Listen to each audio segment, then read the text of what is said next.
चातुर्मास जारी है और भगवान विष्णु योग निद्रा में है। चातुर्मास के समय पूरी दुनिया को भोलेनाथ संभाल रहे हैं। हिंदू धर्म में इस समय को भगवान शिव शंकर की पूजा के लिए सबसे ज्यादा शुभ माना गया है। मान्यता है कि इस समय की गई प्रार्थना प्रभु पूरी करते हैं। माना जाता है कि सावन में भोलेनाथ अपने ससुराल हरिद्वार के कनखल जाते हैं और दक्षिणेश्वर महादेव कहलाते हैं। फिर यहीं से शिवशंकर पूरी दुनिया का संचालन करते हैं। पौराणिक मान्यता के अनुसार माता सती ने शिवजी को पाने के लिए कठोर तपस्या की। आखिरकार उनकी मनोकामना पूरी हुई। ब्रह्मा जी के मानस पुत्र राजा दक्ष प्रजापति ने बेटी सती के कहने पर उनका विवाह शिवजी के साथ करा तो दिया, लेकिन वो भगवान शिव को पसंद नहीं करते थे। कहते हैं कि शिव सती के विवाह के बाद राजा दक्ष एक सभा में गए। उनके पहुंचते ही सभी देव सम्मान में खड़े हो गए।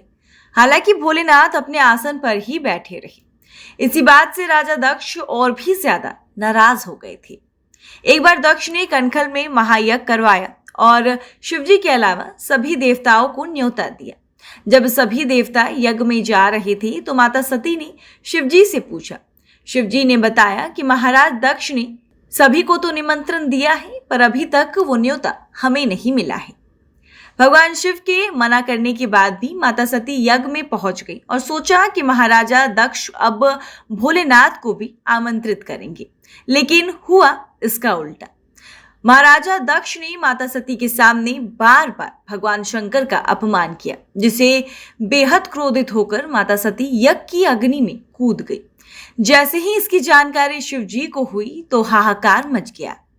भगवान शिव के गण वीरभद्र ने यज्ञ को समाप्त करा दिया और शिवगणों ने दक्ष का सिर काट दिया। इधर भगवान शिव माता सती के देह को लेकर पूरे ब्रह्मांड में तांडव करने लगे। भगवान विष्णु ने सुदर्शन चक्र से सती जी की देह के टुकड़े कर दिए। जहां ये अंग गिरे वहां शक्तिपीठ स्थापित हुई।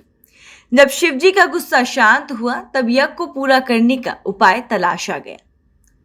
भोलेनाथ ने एक बकरे का सिर राजा दक्ष को देकर उन्हें पुनर्जीवित किया। राजा दक्ष को अपनी गलती का भान हुआ और उन्होंने भोलेनाथ से क्षमा मांगी, जिस पर भोलेनाथ ने प्रसन्न होकर महाराजा दक्ष को वरदान दिया कि सावन मास में वो कनखल के दक्षिणेश्वर नाम से विराजमान होंगे और भक्तों की कामना को पूरा करेंगे। तभी से कनखल के दक्ष घाट पर दक्षिणेश्वर महादेव का जलाभिषेक करने की परंपरा है।